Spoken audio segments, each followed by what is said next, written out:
Bonjour, voici Tank on Tank, un jeu de Mark H. Walker, édité par la société Lock and Load Publishing en 2010. Alors c'est un wargame simple, nous allons voir tout d'abord le matériel. Il y a deux cartes, la carte A et la carte B.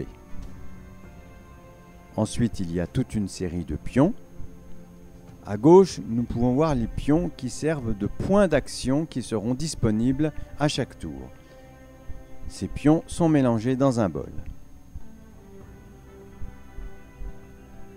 Voici un pion de tank.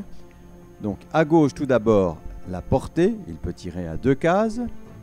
Au milieu nous avons sa résistance, il peut supporter jusqu'à 9. Et à droite les points de mouvement, ici 2. Voici par exemple une configuration de départ. Nous voyons en haut à gauche le marqueur qui sert à compter les tours.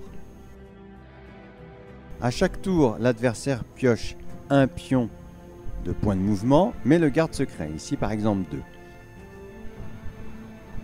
Chaque point de mouvement permet soit de se déplacer, soit d'attaquer. Ici nous avons par exemple un combat avec 2 chars américains qui attaquent un char allemand. Donc dans tous les cas, on jette toujours 2 dés et on additionne le nombre de pièces qui attaquent. Donc ici en l'occurrence 2. Donc nous avons 7 plus 2, ce qui fait un total de 9. Mais le char allemand est dans un village, ce qui fait moins 1, donc le total fait 8. Et comme il a 9 en résistance, il ne se passe rien. Alors chaque pièce en fait a 3 cases de front et 3 cases de flanc qui vont intervenir pour les tirs.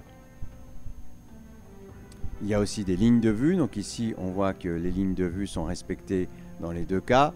Par contre derrière, comme il est dans la partie flanc, il ne peut pas tirer.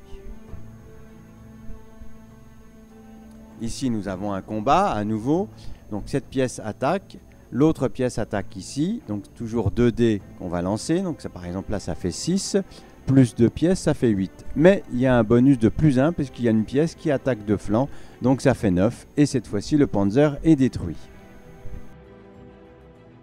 Il existe également des pièces d'infanterie et des pièces d'artillerie qui serviront dans certains scénarios.